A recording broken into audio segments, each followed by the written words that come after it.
Chapter 1 का। इसके पहले हम लोग क्या क्या पढ़ चुके थे? इसके पहले हम लोग फंक्शनिंग ऑफ कंप्यूटर्स पढ़े थे, इनपुट यूनिट, आउटपुट यूनिट और मेरा प्रोसेसिंग यूनिट, दैट इज जो कंप्यूटर का जो फंक्शनल कंपोनेंट था उसको फिर से एक बार देख लीजिए। इनपुट यूनिट रहता है, ये किससे कह सकते हैं करता है लेन देन या जो कम्युनिकेशन करेगा वो सीपीयू करता है, सेंट्रल प्रोसेसिंग यूनिट। सीपीयू का जो काम करने का जगह है वो है मेरा मेन मेमोरी, और यहां पे क्या रहेगा मेरा आउटपुट यूनिट। तो प्रीवियस क्लासेस में हम लोग पढ़ चुके थे इनपुट यूनिट का काम क्या था कि जो यूजर के फॉर्म में डेटा है उसको वो कन्वर्ट करता है मशीन के फॉर्म में। जैसे कीबोर्ड था मेरा, स्कैनर था, माइक था, ये सब इनपुट यूनिट्स है। ये डेटा किसको देगा? CPU, central processing unit. ये भी दो कंपोनेंट्स में डिवाइड किया गया था, एएलयू में और सीयू में, अरिथमेटिक लॉजिक यूनिट और कंट्रोल यूनिट। फिर आया मेरा आउटपुट यूनिट जिसमें जो भी प्रोसेसिंग किया है कंप्यूटर उसका हमको आउटपुट दिया जाएगा। आउटपुट यूनिट का काम है बाइनरी सिग्नल्स को कन्वर्ट करना ह्यूमन अंडरस्टैंडेबल फॉर्म में, मतलब जिस भाषा को या जिस चीज को इंसान समझ सके। जैसे हम लोग स्पीकर पे आवाज सुन सकते हैं, मॉनिटर पे देख सकते हैं, प्रिंटर से प्रिंट आउट ले सकते हैं, तो वो सब जो है आउटपुट। आज हम लोग देखेंगे memory, that is the main memory. Memory होता क्या है? What is the memory of a computer? बहुत बार ये सवाल आता है कि मेमोरी, जैसे आप कभी दुकान जाते हैं फोन खरीदने के लिए, तो दुकानदार आपको बोलता है इसमें 4 GB और 64 GB, देखिएगा 4/64 लिखा हुआ है। या फिर पहले याद कीजिए 2/16 था, 3/32 था, हो सकता है 3/64 भी हो।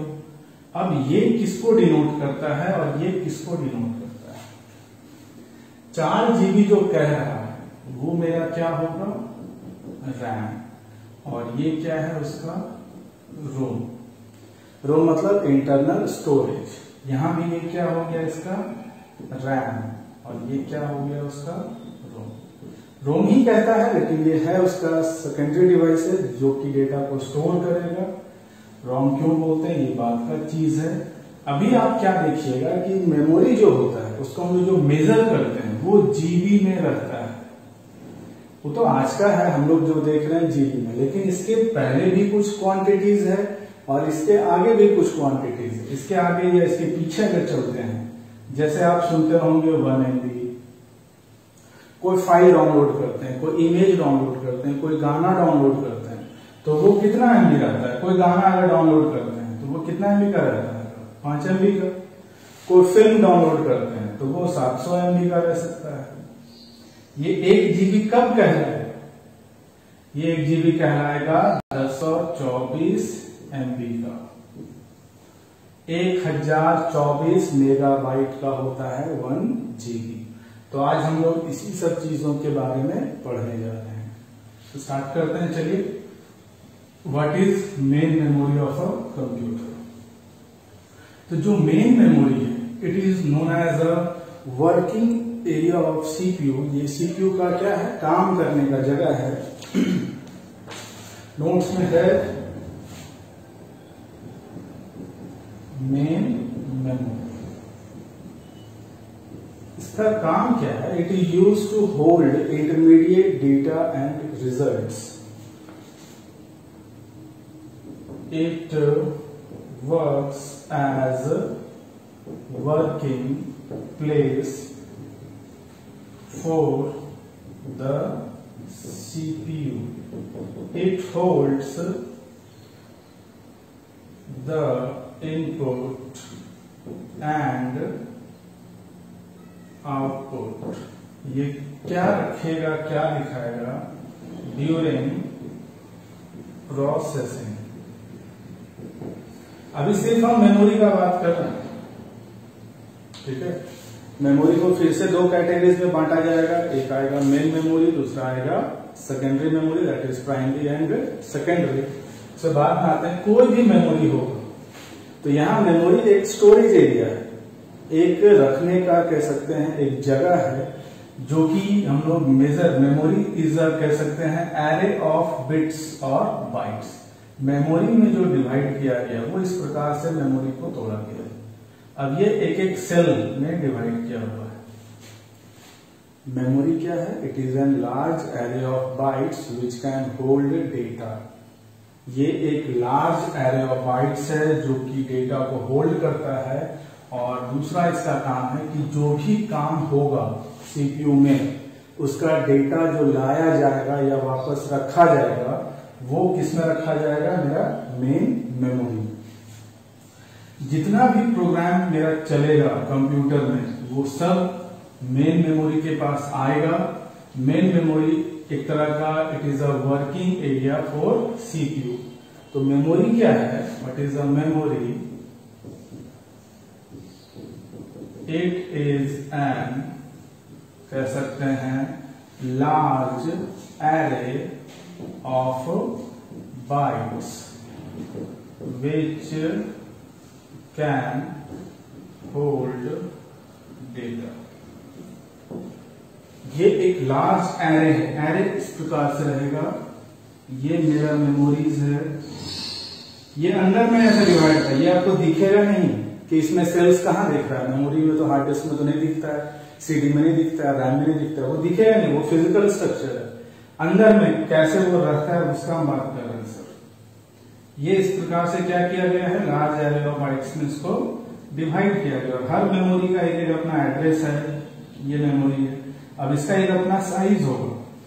ये साइज मतलब सेल का साइज डिपेंड करता है कितना बड़ा मेरा मेमोरी एरिया है। जैसे अगर आप पुराने कंप्यूटर्स का या पुराने फोन का बात करते हैं आज से 10 साल पहले, तो उस समय मेरा जो रैम था वो 1 GB का था। आज का जो कंप्यूटर है मतलब 1 GB रैम कब का हम बात कर रहे हैं? 2010 में। और अगर हम 2020 का बात करते हैं तो अभी का रैम का साइज कितना हो गया है? 4 GB या 6 GB का बात करते हैं आज हम लोग। इसको 6 GB मान लेते हैं, 8 GB वाला भी है। तो ये देख रहे हैं कि 6 गुना बढ़ गया 10 साल में। अगर इससे पहले आप जाते हैं मतलब 2000 का अगर हम बात करें 2000 में अगर आप कंप्यूटर होगा, उस समय जो रैम था वो था 128 MB। तो लगता है तो बहुत छोटा है, 128 MB में क्या होगा। लेकिन देख रहे हैं कि ये 20 साल के अंदर में 128 MB से कितना आ गया? 6 GB। आगे अभी और बढ़ते जाएगा। वो डिपेंड करता है प्रोग्राम का साइज कितना बड़ा हो रहा है, आपका हार्डवेयर कैसे आ रहा है, तो वो सब आगे का चीज है। अभी ये याद रखिए कि मेमोरी हर कंप्यूटर में हर मोबाइल में रहेगा। कम रह सकता है, ज्यादा रह सकता है। कोई ये कह रहा है मेरा 4 GB का है तो बहुत ताकतवर हो जाएगा, ऐसा कुछ नहीं है। मेमोरीज का रोल क्या है, काम क्या है, वो भी हम लोग डिस्कस करेंगे। मेमोरी को जो हम लोग यूनिट है जिसमें हम लोग उसको मेजर करते हैं वो है मेरा बिट और बाइट, जो सबसे स्मॉलेस्ट यूनिट है। The unit of memory is bit. Bit कहिए या इसको हम लोग, बिट काफी छोटा हो जाता है इसीलिए इसको किसमें मेजर करते हैं हम लोग? बाइट में। अब एक बाइट में जो स्मॉलेस्ट यूनिट होगा, बिट क्या है? It is the smallest unit. It can be either 0 or 1. Bit का अगर हम बात करते हैं, एक बिट, तो एक बिट मतलब होता है या तो 0 होगा या तो 1, स्मॉलेस्ट यूनिट है। लेकिन एक 0 या 1 में हम बहुत ज्यादा डेटा को नहीं रख सकते हैं। एक 0 रहेगा और 1 रहेगा। तो हम कुछ बड़ा चीजों को स्टोर करना चाहते हैं तो इसका साइज को हम बढ़ाते हैं किसमें? बाइट में या मेगाबाइट में या किलोबाइट में या गीगाबाइट में। तो देखते हैं वो अरेंजमेंट किस प्रकार से होता है। तो 8 बिट्स का ग्रुप हो। एक bit is equal to 1 byte. एक बाइट में कितना बिट्स होगा? 8 बिट्स होगा। 4 बिट्स इज, या कह सकते हैं नोन, इसको कह देते हैं नोन एज बाइट।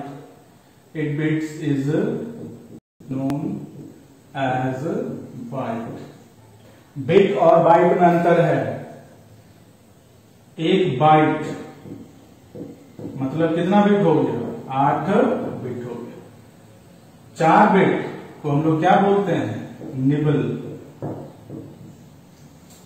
8 बिट्स का और 4 बिट्स का ऑब्जेक्टिव के लिए इंपॉर्टेंट है। 8 बिट्स का डेटा को हम क्या बोल रहे हैं? बाइट।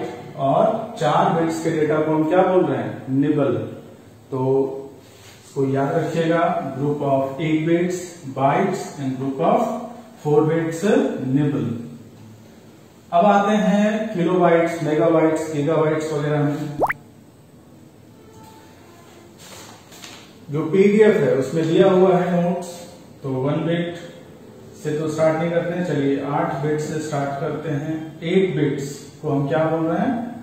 1 बाइट। स्टार्ट करते हैं 1024 बाइट। 1024 क्यों हो रहा है यहाँ पे? यहाँ 2 का पावर 10 चल रहा है। 2 to the power 10, to the power 1 2 3 4, to the power कहां तक चलेगा? 10 तक। तो यहाँ जो मेमोरी में चल रहा है वो 1000 का नहीं होकर कितना है? 1024। तो 1024 बाइट का क्या हो जाएगा? 1 मेगा बाइट, जिसको हम क्या बोलते हैं? MB। मेगाबाइट सुने होंगे, क्या बताए थे? जो इमेजेस वगैरह का जो साइज होता है। 1 MB से भी कम डेटा रह सकता है, ध्यान रखिएगा। 1 MB से भी कम डेटा रहेगा, किलोबाइट में भी रहेगा। जो आप नेट पे स्पीड देखते हैं वो देखिएगा 200 KB 300 kbps पर सेकेंड है। तो 1024 बाइट। अगर हम 1024 मेगाबाइट का बात करते हैं, MB, तो ये कितना हो जाएगा? 1 गीगाबाइट, 1 GB। 1 GB में कितना MB होगा? 1024 MB। 1024 GB का क्या हो जाएगा? 1 टेराबाइट। TB जिसको हम लोग कह रहे हैं, ये क्या है मेरा? गीगाबाइट। ये क्या हो गया? टेराबाइट। 1024 TB का 1 पेटाबाइट, इसको हम लोग क्या बोलते हैं? PB। 1024 PB का 1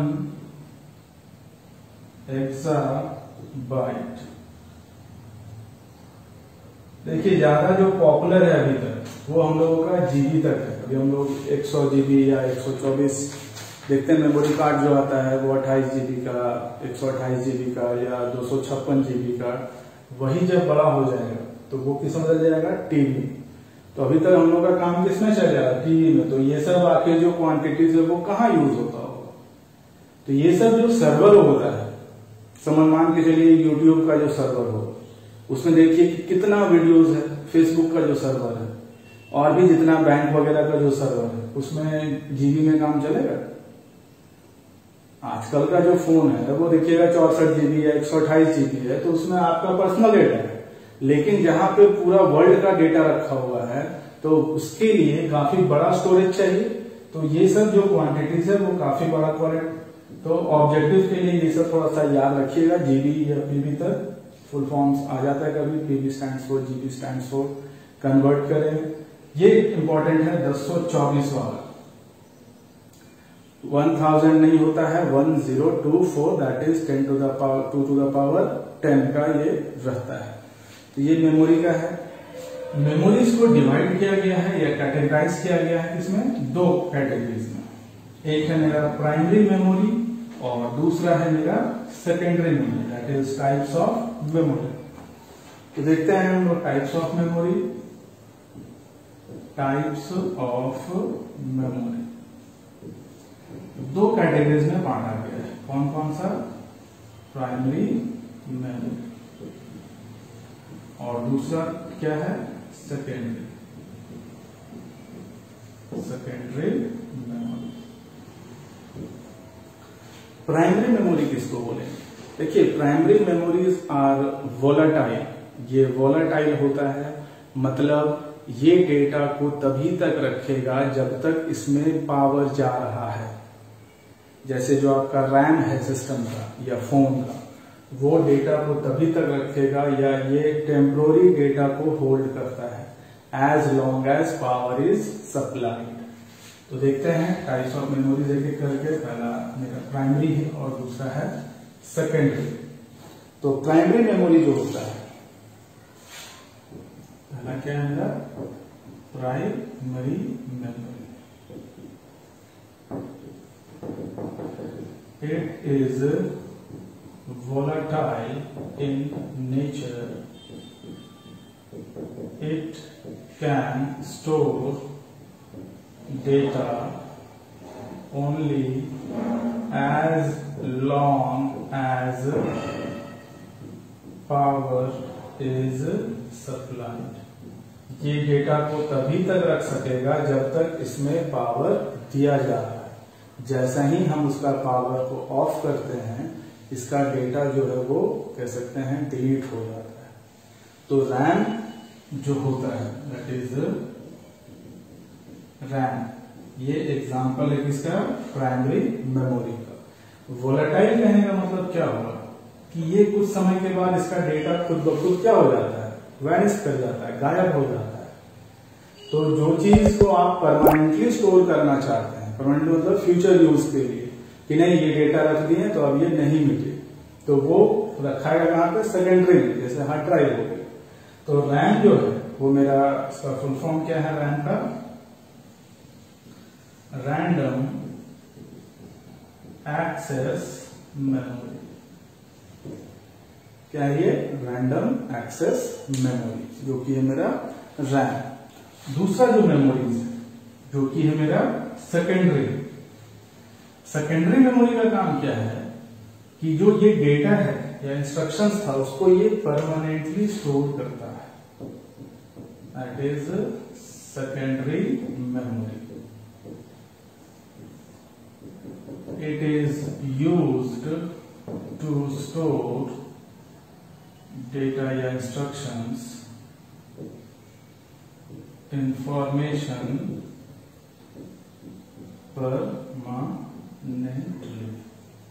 ये परमानेंटली डेटा को स्टोर करता है। मतलब इसमें जो भी चीजों को हम स्टोर कर रहे हैं वो अपने आप गायब नहीं होगा। ऐसा नहीं कि कभी गायब नहीं होगा, हम उसको चाहें तो डिलीट कर सकते हैं, लेकिन खुद ब खुद आपको ये नहीं पावर गया तो ऑफ हो गया, ऐसा नहीं होगा। इसका जो एग्जाम्पल है सेकेंडरी का, वो कौन कौन सा है, hard disk, CD, compact disk, floppy disk, फिर कौन सा है, पेन ड्राइव। ये सब जो है वो क्या है मेरा सेकेंडरी मेमोरीज है। Thanks for